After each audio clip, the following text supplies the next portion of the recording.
नमस्कार दर्शक बंधु, जय जगन्नाथ। नमस्कार।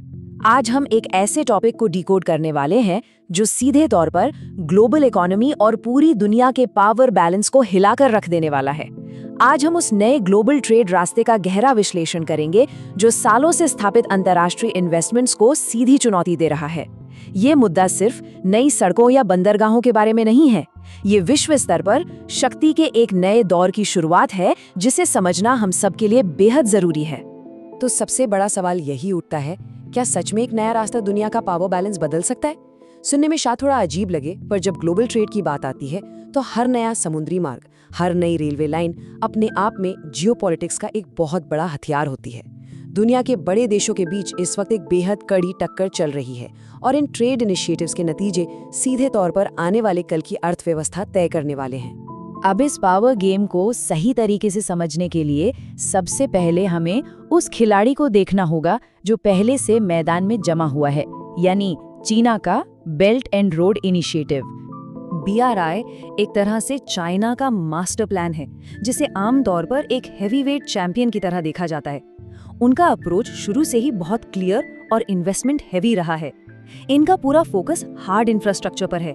इसका मतलब है बड़े बड़े बंदरगाह यानी पोर्ट्स बनाना और लंबे रेलवे नेटवर्क्स बिछाना।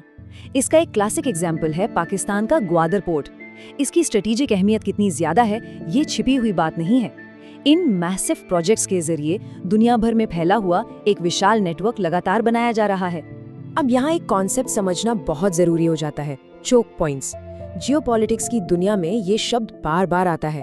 चोक पॉइंट्स असल में एक बेहद सकरा रास्ता होता है जो किसी दूसरे बड़े क्षेत्र तक जाने का एक लौता या सबसे मुख्य मार्ग होता है। सोचिए जैसे सुएज कैनाल या स्ट्रेट ऑफ मलाका।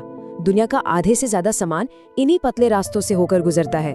तो सीधी सी बात है, जो भी देश इन हाईली ट्रैफिक चोक पॉइंट्स पर अपना प्रभाव बनाता है, उसके हाथ में ग्लोबल ट्रेड की एक बहुत बड़ी ताकत आ जाती है। लेकिन इन विशाल इन्वेस्टमेंट्स के पीछे एक और टर्म काफी चर्चा में रहती है और वो है डेट डिप्लोमेसी।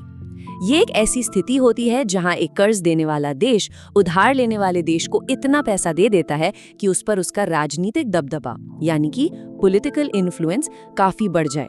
जियोपॉलिटिकल एक्सपर्ट्स और एनालिसिस में अक्सर चाइना के BRI फंडिंग मॉडल को इसी टर्म के आसपास रखकर समझा जाता है। तो चलिए अब आते हैं कहानी के नए चैलेंजर पर। इस पूरी स्थिति के बीच एक नया मास्टर स्ट्रोक सामने आया है, भारत की IMEC स्ट्रैटेजी। IMEC का पूरा मतलब है India middle east Europe economic corridor. अब जरा इस रास्ते को मैप पर विजुअलाइज करते हैं। ये जियोग्राफिकल फ्लो शुरू होता है भारत से। यहाँ से समुद्री रास्ते के जरिए ये पहुँचता है UAE, फिर वहाँ से सड़क और रेल नेटवर्क्स के जरिए सऊदी अरेबिया, वहाँ से इजराइल और आखिर में पहुँचता है यूरोप। ये एक पूरा नया रास्ता बिल्कुल इस तरह से डिजाइन किया गया है कि उन पुराने चोक पॉइंट्स और सिंगल कंट्री रूट्स पर जो हमारी मजबूरी वाली निर्भरता थी, उसको बाईपास किया जा सके। और इस नए रूट के कई बेहद खास और प्रैक्टिकल फायदे हैं। सबसे बड़ा फायदा, फास्टर ट्रेड। सामान पहुंचने की गति में जबरदस्त तेजी आएगी। दूसरा बड़ा पॉइंट यह है कि इससे उन रास्तों पर निर्भरता कम होगी जो फिलहाल किसी एक देश जैसे कि चाइना के प्रभाव में माने जाते हैं। और तीसरा जो सबसे महत्वपूर्ण है वो है नए स्ट्रेटेजिक अलायंसेस यानी गठबंधन बनाना। ये कॉरिडोर सिर्फ शिप्स और ट्रेन्स की आवाजाही का जरिया नहीं है, ये बड़े देशों के बीच मजबूत अंतर्राष्ट्रीय रिश्ते बनाने का एक आधार माना जा रहा है। लेकिन रुकिए, असली ट्विस्ट तो अभी बाकी है। ट्रेड रूट्स की ये पूरी कहानी सिर्फ मैप पर खींची गई लकीरों या सड़कों की दूरी तक सीमित नहीं है। जब इतने बड़े अंतर्राष्ट्रीय खिलाड़ी एक ही मैदान में उतरते हैं तो शक्ति के समीकरण बहुत तेजी से बदलते हैं। ये इस चर्चा का वो हिस्सा है जहां अर्थव्यवस्था और राजनीति एक दूसरे से पूरी तरह आकर मिल जाते हैं। ये मुद्दा सीधे तौर पर जियोपॉलिटिक्स और नए अलायंसेस के टकराव का है। और ये बात एकदम क्लियरली इलिस्ट्रेट करती है कि इन दो विशाल मास्टर प्लान्स BRI और IMEC के बीच का ये क्लैश सिर्फ सामान ढोने के लिए कतई नहीं है। ये दो अलग अलग विचारधाराओं का क्लैश है। एक तरफ है चाइना का मॉडल जो पूरी तरह से इन्वेस्टमेंट हैवी और कंट्रोल ड्रिवन है, यानी भारी निवेश और आंतरिक नियंत्रण पर आधारित। वहीं दूसरी तरफ है भारत का IMEC मॉडल जो पार्टनरशिप बेस्ड और अलायंस ड्रिवन है।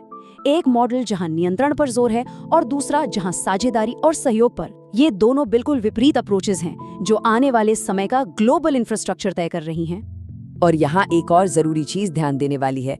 इस नए कॉरिडोर के पीछे यूएसए, यूरोपियन यूनियन और सऊदी अरेबिया जैसे ग्लोबल सुपर पावर्स पूरी ताकत से खड़े हैं। इतने बड़े देशों का इस प्रोजेक्ट को समर्थन देना साफ बताता है कि इसकी अहमियत कितनी विशाल है। ये कोई छोटा मोटा इंफ्रास्ट्रक्चर प्रोजेक्ट नहीं है, बल्कि विश्व स्तर पर नए गठबंधनों की एक मजबूत नींव है। तो इस सबका आखिर असर क्या होगा? ये सीधा एक ग्लोबल पावर शिफ्ट की तरफ इशारा कर रहा है। अब ये सवाल उठना लाजमी है कि इस चीज का आखिर इतना बड़ा इम्पैक्ट क्यों पड़ेगा। अगर ये नया कॉरिडोर अपने मकसद में कामयाब होता है तो पुराने और स्थापित ट्रेड रूट्स का सिस्टम पूरी तरह से हिला जाएगा। एक्सपर्ट्स तो इसको इस तरह देखते हैं कि ये सिर्फ एक ट्रेड रूट नहीं, ये ग्लोबल पावर शिफ्ट की कहानी है। ये छोटी लाइन खुद में एक बहुत बड़ा स्ट्रेटेजिक असेसमेंट है कि आखिर दांव कितने बड़े हैं। हम इस वक्त सिर्फ एक आम निर्माण कार्य होते हुए नहीं, बल्कि दुनिया के नए पावर स्ट्रक्चर को आकार लेते हुए देख रहे हैं। तो इस पूरे विश्लेषण के बाद आखिर में एक बड़ा और विचार उत्तेजक सवाल सामने आता है। आने वाले 10 सालों में दुनिया का ट्रेड किंग आखिर कौन होगा? भारत या चीन? क्या पार्टनरशिप और अलायंसेस पर टिका ये नया मॉडल बाजी मारेगा, या फिर स्थापित कंट्रोल ड्रिवन इन्वेस्टमेंट्स का दबदबा बरकरार रहेगा? जवाब आने वाला वक्त ही देगा, पर एक बात बिल्कुल निश्चित है कि अगला दशक अंतर्राष्ट्रीय व्यापार के इतिहास में सबसे ज्यादा रोचक होने वाला है। आज के इस विश्लेषण में बस इतना ही। आपसे जल्द ही मिलते हैं एक और ऐसे ही गहरे मुद्दे के साथ।